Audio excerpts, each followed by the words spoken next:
están ustedes? Muy buen día, qué bueno quiero verlos aquí en este punto de encuentro 2023. Hoy día vamos a conversar de algo que ya estamos partiendo. Sí, esto fue de repente, de un día para otro, ya partió marzo y ya estamos con toda la agenda legislativa, con los temas de las ISAPRES, con los sextos retiros, con un montón de cosas que nos atacaron de repente. Volvimos a la realidad luego de las vacaciones. Vamos a conversar hoy día con Víctor Martínez. Él es ingeniero comercial, magíster en economía y es director ejecutivo de la Facultad de Economía y Negocios de la Universidad del Desarrollo. ¿Cómo estás tú? Buen día, muchas gracias por recibirnos. Bien, gracias a ti por invitarme. Oiga, yo decía en la presentación que de repente nos pilló marzo, ¿no? Fue Sí, como terrible, no solamente nos pilló marzo con el tema de los colegios, de los uniformes, de todas esas cosas, un montón de noticias además, pero como que este verano, no sé cuál es tu impresión, fue como más noticioso que otras veces, ¿o no? Eh, mira, yo diría que tuvo hartas noticias relevantes y sobre todo se acaparó en temas de gestión y en temas de tragedia producto de los incendios. Sí. Pero si tuviera que hablar de quiebres, tal vez, yo podría decir que ya hace un par de años les ha tocado tanto a los periodistas como a los mandatarios en turno Ujú. suspender o volver por alguna razón sus vacaciones siempre en febrero. Sí. No podría decir cuándo partió, pero si hago memoria corta, casi todos los febreros uno tiene la expectativa de que pase poco y al final siempre terminan suspendiendo sus vacaciones, volviendo porque algo pasó, ya sean escándalos internos o externos. ¿Tú te acuerdas que antes febrero era muerto, no andaba nadie, no pasaba nada con el tema de que el Congreso se iba de vacaciones, cerraban todo febrero, Claro, no pasaba nada? Y ahora hemos visto diputados, senadores y mucha efervescencia en Twitter, en distintos medios, igual, como que nadie se fue de vacaciones totalmente al final, ¿no? exacto. Y además hay plazos que cumplir en el Parlamento, si bien tienen, nunca, la palabra no es vacaciones, ellos no la usan, Mm. aunque así lo sean o no. Ellos Pero hablan es de un receso receso. legislativo, claro, de receso legislativo producto de eh, que no se dejan una ventana donde no tienen que asistir obligatoriamente al Congreso, pero de todas formas muchos de ellos la pueden aprovechar, por ejemplo, para estar más en los territorios, en sus Claro. distritos, en sus circunscripciones, y eventualmente cuando hay algo de fuerza mayor, como por ejemplo, tienen que aprobar un estado de excepción, porque si no, no pueden pasar las cosas, es decir, los militares no pueden ir a sus posiciones, no se puede hacer si es que no Claro. hay algo firmado o aprobado, bueno, entonces en esos casos tienen que hacer sesiones especiales, etcétera. Eh, yo diría que producto de los estados de excepción, las pandemias, las ayudas de emergencia, se han tenido que cumplir varios plazos extra constitucionales en los últimos años que ha hecho que los parlamentarios hagan estos como comisiones chiquititas para aprobar algunas cosas o no, etcétera, Sí. pero con menos ruido que en marzo y cuando parte en marzo explota. Bueno, de hecho, tú tocaste ahí el tema del estado de excepción que tuvieron que rápidamente ver el tema y también una reforma tributaria que quedó como a medias. Bueno, hablemos un poco de qué se viene ahora, ¿no? ¿Qué es lo que esperamos ahora? Parece ser que hay todo un tema con las ISAPRES, hay todo un tema con el sistema de salud en general, con el retiro de fondos que está empezando a generar harto ruido de nuevo, ¿no? Los autopréstamos, eso, y el tema tributario también, ¿no? Que quedó, tengo entendido, como a media, ahora dicen que van a presentar otro por otros lados, otra reforma. Cuéntanos un poquito qué se viene, cuál es la agenda para ahora, Claro. para estos días. Bueno, la agenda legislativa en estos días ha tomado, en parte, por un lado, retomar también el proyecto de pensiones. Eso ha estado en una fuerte discusión. Eh, pero quiero ir un paso más atrás y después voy a los detalles. Un paso más atrás Perfecto, es... me parece perfecto Sí, para que podamos entender un poco más. Dale. un paso más atrás es que para que estas reformas, para que una reforma pase en el Congreso, en un Congreso que tiene dos cámaras, y que previo a cada cámara o previo a la discusión parlamentaria hay una comisión especial que toma el tema.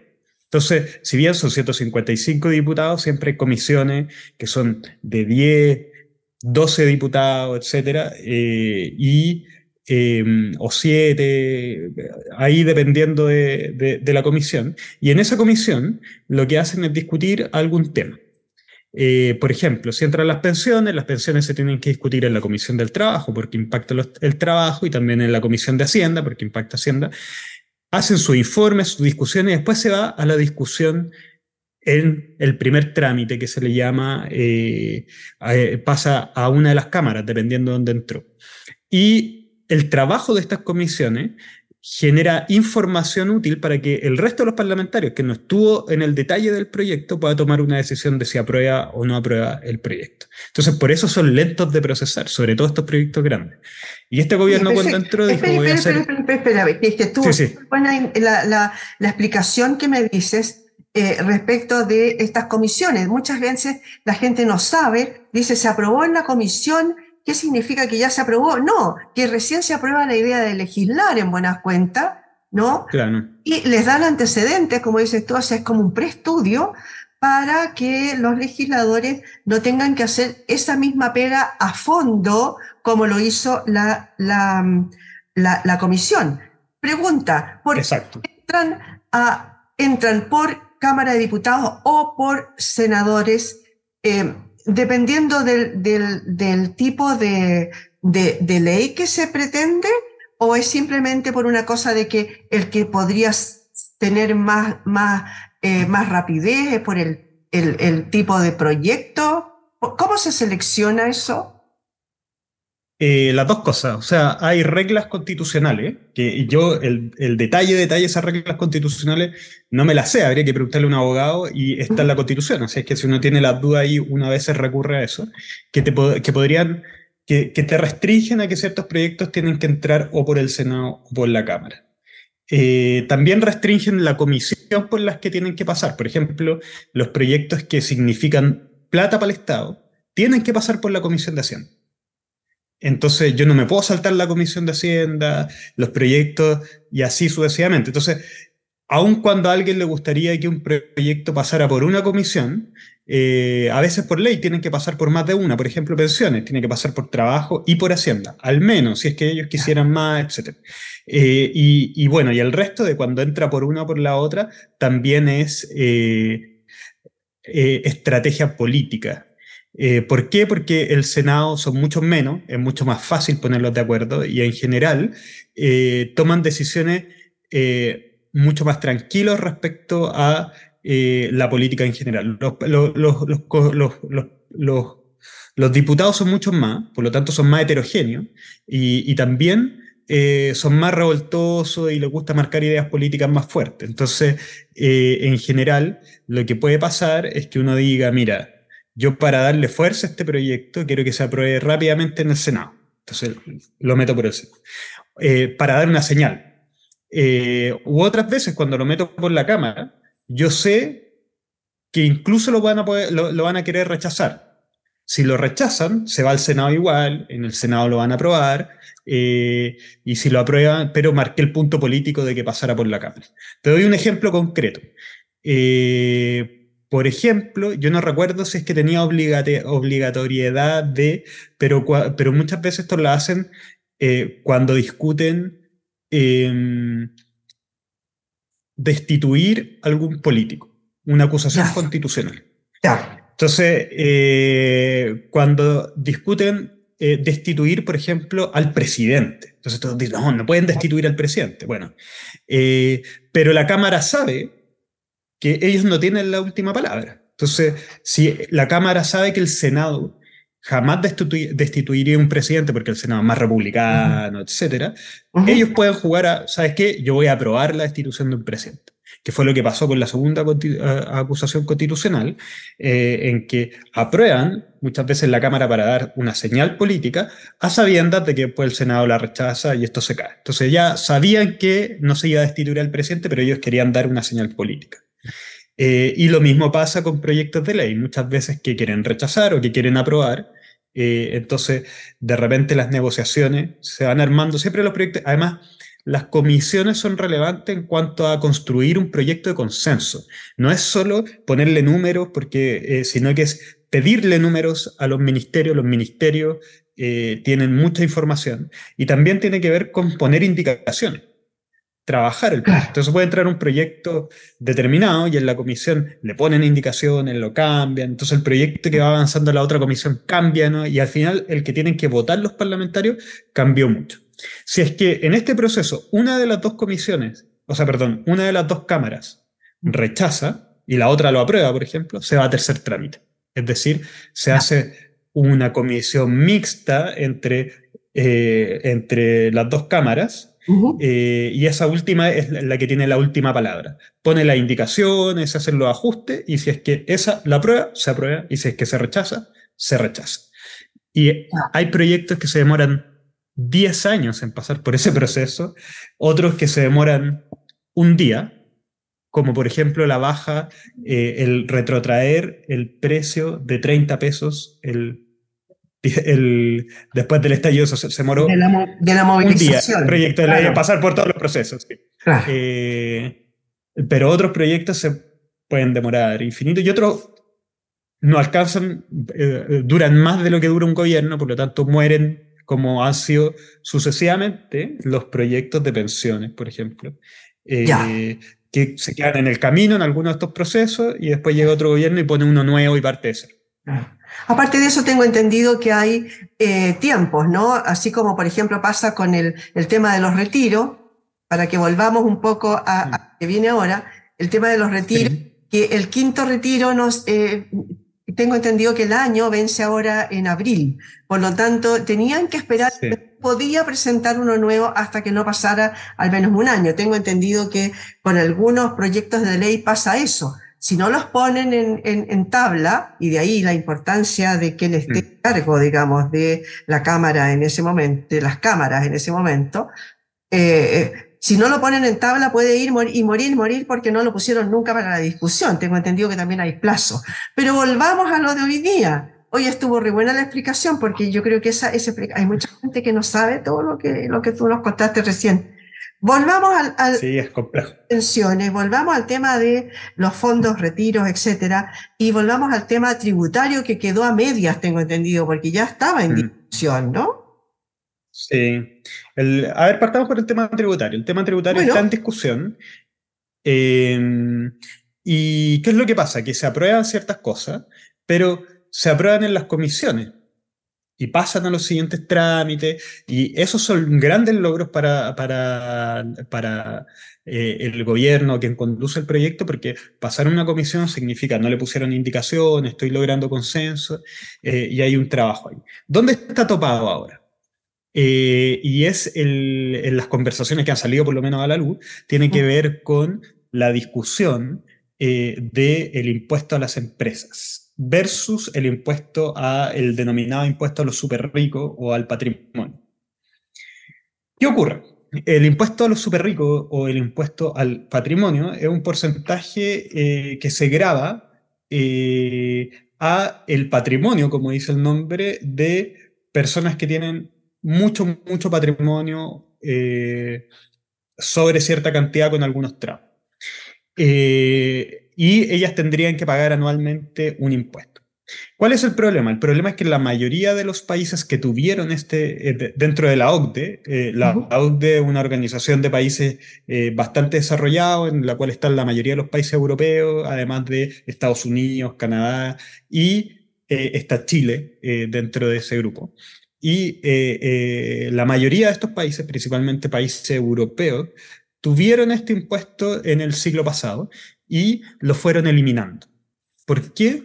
Primero porque era muy difícil de determinar cuál era el impuesto de alguien. O sea, voy a poner un ejemplo. que está solucionado en el proyecto, pero es para que se entienda. Yo soy accionista de LAN y mi patrimonio tiene que ver con tener una riqueza relacionada a las acciones de LAN porque tengo parte de la propiedad. Entonces tengo parte de la propiedad de LAN. Y las acciones valen 100. Llega la pandemia, no pueden volar los aviones y las acciones caen a 10. Pasan de 100 a 10. Bueno, ¿cuánto me cobran a mí del impuesto? Me cobran el precio que había a principio de año, el que había a mitad de año o el que había al final de año. ¿Qué precio me cobran? Entonces, eso hacía muy difícil pesquisar y hacía que fuera muy difícil para los gobiernos. Había que contratar muchas personas, hacer muchos estudios para ver efectivamente, mira, Juanito tiene que pagar tanto. Versus la capacidad de recaudar que tenían esos impuestos. La mayoría de los países de la OCDE tenían una capacidad de recaudar de 0,2, 0,1 puntos del PIB, lo cual era súper, súper bajo respecto a otro impuesto. Entonces, decidieron costo-beneficio, mucha pega, poco claro. Además, siempre están los incentivos de que la gente puede mover su patrimonio, etc. Y esos incentivos se fueron multiplicando en un mundo globalizado en el que yo puedo vivir en Chile, tener todo mi patrimonio en cualquier lugar del mundo. Entonces decidieron ir sacando. Y quedaron muy pocos países de la OCDE, y algunos que lo recuperaron fueron por razones políticas como España, que también hubo una discusión parecida a la de acá, y al final pongamos el impuesto a los súper ricos.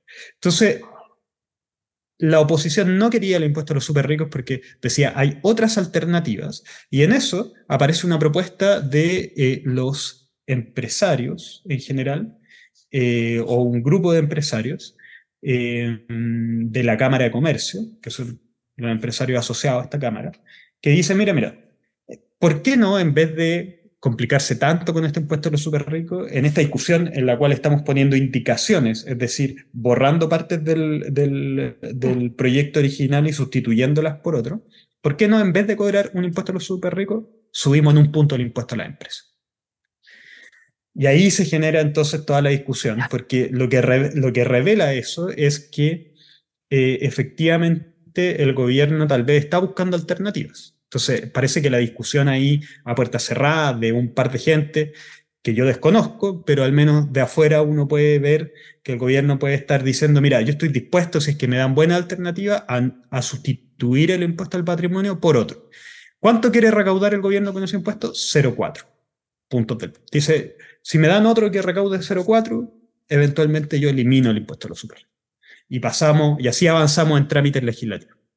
Oye, pero se decía mucho que esta reforma tributaria que la hacen todos los gobiernos, o más o menos casi todos los gobiernos, era indispensable para llevar a cabo todos los planes y proyectos que tenía el gobierno para desarrollar, en la parte social me refiero. Y veo que el trámite, yo creía, erróneamente parece, que tenía un cierto plazo de legislatura, en buenas cuentas, para que saliera aprobado o no, o saliera viera la luz, en buenas cuentas. Pero parece que no era tan así, ¿no? Eso era más bien sí. de la nación. A ver, para que tiene un plazo determinado, que si no sale, estamos sonados, ¿no? ¿Es eso? Yo lo estaba comentando. Claro. Lo que pasa es que hay dos cosas. Uno es que efectivamente la presión de gasto que tiene Chile es alta. Es decir, nosotros hemos aumentado el gasto público de manera importante y todo indica que vamos a seguir haciéndolo. Si es que hay alguna nueva constitución, eventualmente siempre estos procesos de reforma conllevan aumentos en el gasto del gobierno. Por lo tanto, Chile tiene que mejorar la cantidad de ingresos que tiene. ¿Cómo puede hacerlo? No necesariamente a través de impuestos. Puede hacerlo a través de crecimiento, mejora en productividad, puede hacerlo también reduciendo costos, como uno en una casa.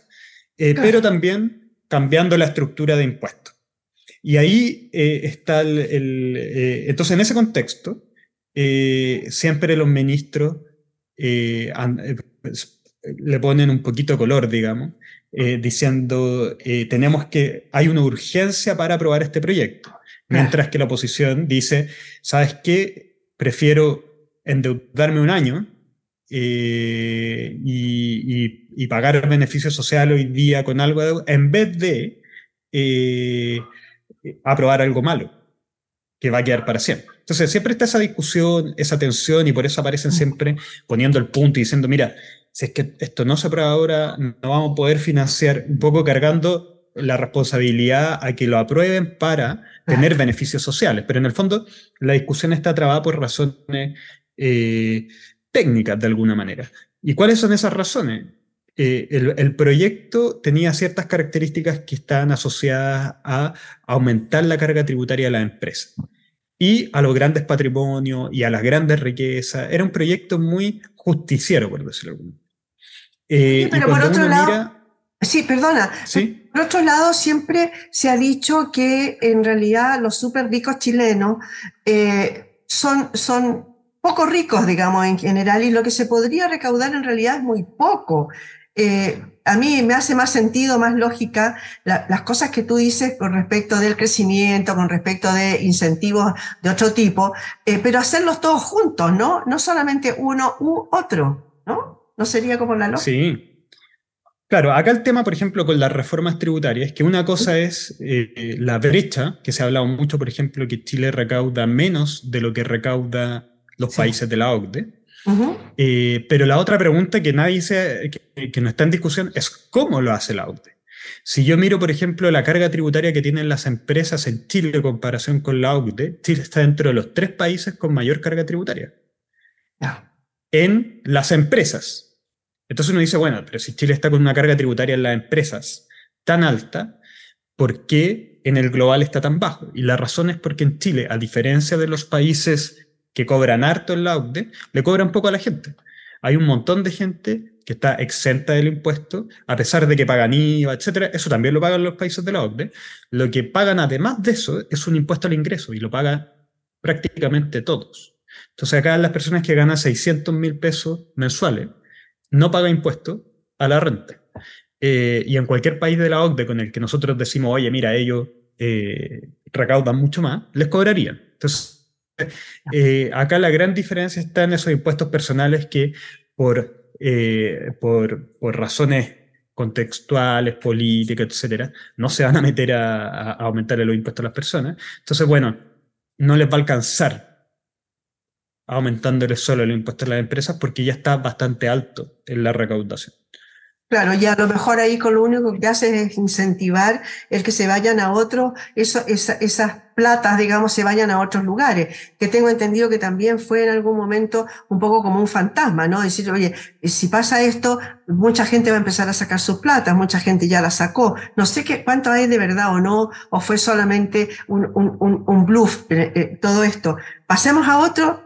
Háblame un poquito del tema, por ejemplo, de las pensiones. Hay mucha gente que está hoy día, incluso con el tema de las ISAPRES, ¿qué va a pasar con eso? Porque incluso leía recién un tema de que a ver qué va a pasar, porque se supone que los plazos se van venciendo.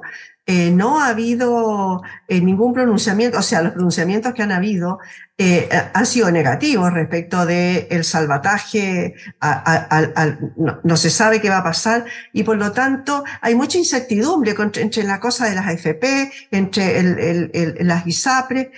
Cuéntame qué está pasando ahí. Tengo entendido que hay un informe de pensiones que ahora la reforma estaría entregando Chile Vamos una reforma propia, digamos, para presentarla como a mediados de mes. Sí, exactamente eso. Bueno, ¿qué es lo que pasa y qué es lo que ha pasado un poco con las reformas de pensiones? Las reformas de pensiones se pueden discutir todo lo que queramos, pero hay una urgencia porque en la medida en la que voy postergando más esto, las pensiones no van mejorando, etc.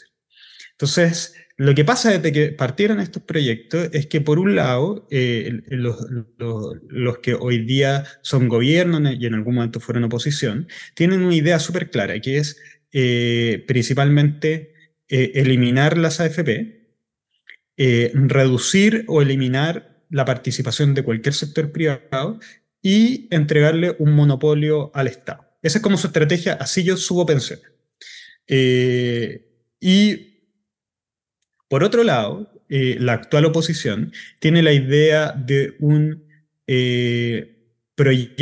de un proyecto o de una idea de sistema que incluya tanto al sector público como al sector privado.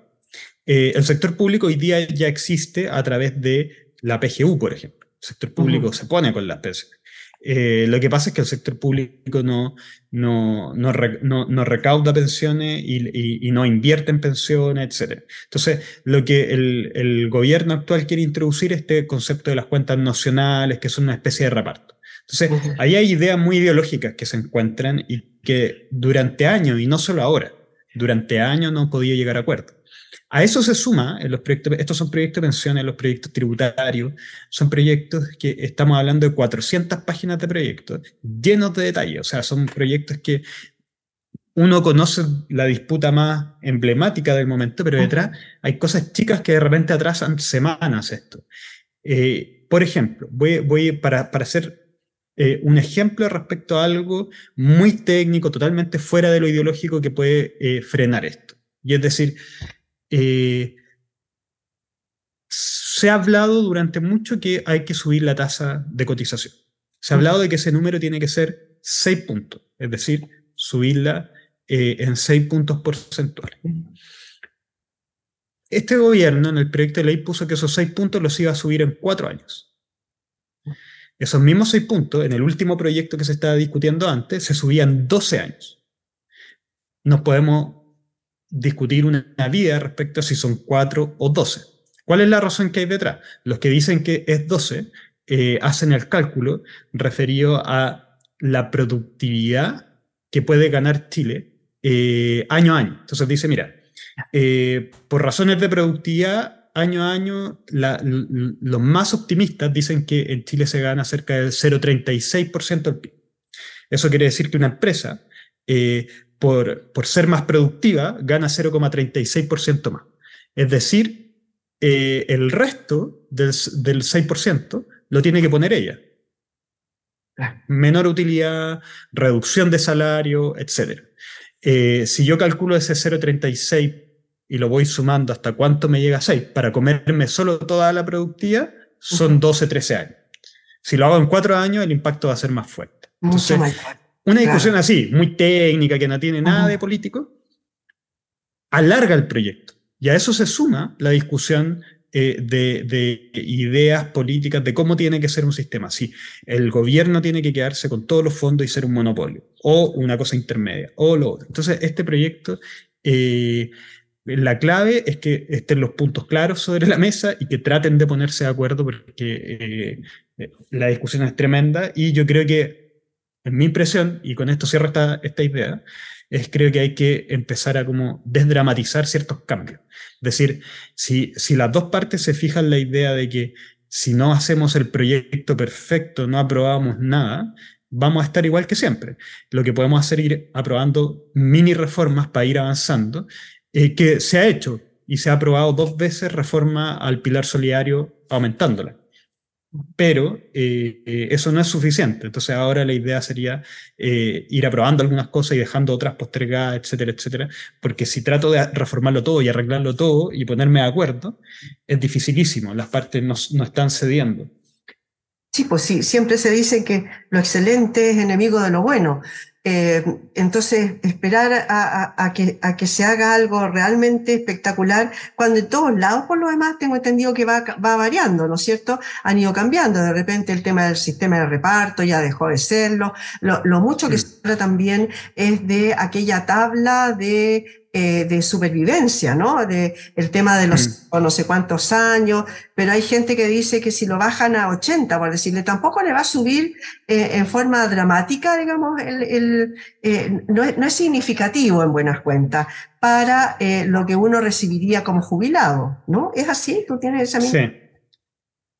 Sí, de hecho, bueno, voy a tratar de explicarlo de la forma más simple posible. Dale. La expectativa de vida no es que cuando las tablas son de estos llamados 100 años, ciento tantos años, no quiere decir que todos tengan un 100% de chance de llegar a los 110 años, sino que ven una persona a los 60 años, una mujer a los 60 años o un hombre a los 65 cuando se jubile, ¿cuál es su chance de llegar a los 100 años? Y la tabla le da casi cero. Pero la tabla lo va midiendo, entonces casi cero. Entonces, en ese momento no está guardando nada para los 100 años, muy poco. Pero lo va midiendo año a año. Entonces, una persona que cumplió 85 años, ¿cuál es su probabilidad de llegar a los 100 años? Bueno, mucha más alta. Entonces, esa probabilidad de llegar a los 110 años cuando yo tengo 60, cuando tengo 55, 60, 65 años es baja, muy baja. Pero va creciendo en la medida que me voy acercando a esa edad. Y crece estrepitosamente cuando paso los 80, los 85, la probabilidad de tener una sobrevida. Esa es la forma que tenemos ahora. Hay otras soluciones. Los que dicen acortarla es porque en el fondo el juego de las pensiones es, pensémoslo como un seguro. Y porque nosotros lo que estamos haciendo es tomando riesgos. Entonces, yo tomo riesgo al decir voy a ahorrar, y yo conocí a alguien que siempre decía voy a vivir poco, así que voy a ahorrar solo para vivir hasta los 60, y después se arrepintió. Pero él tomó el riesgo. Entonces, uno va tomando riesgo. La pregunta es, si yo corto las tablas a 80 años o a 70 años, ¿quién toma el riesgo de la cola? Si vivimos más, ¿quién lo paga? ¿Lo paga el afiliado? ¿Lo paga la empresa? ¿Lo paga el Estado? Entonces, el Estado dice, bueno, yo me pongo, bueno, no sé si me alcanza. Entonces, bueno, otra solución es decir, tomemos todo un poco de riesgo, es decir, tengamos tablas en las cuales a mí me descuenten menos, pero si tengo una sobrevida, el Estado se pone con otro poquito y ahí todos nos ponemos y repartimos el riesgo. Entonces ahí transformamos nuevamente una discusión que parece muy, muy politizada a una cuestión técnica. Entonces lo que debería hacer uno, y es una recomendación que anda dando vuelta, es fijémonos un objetivo simple, como por ejemplo la tasa de reemplazo que queremos tener. Queremos tener una tasa de reemplazo que es el porcentaje de mi último sueldo o de mis últimos sueldos, definámoslo, que quiero tener al jubilar. No puede ser 100%, porque necesitaría muchas, muchas lucas para eso.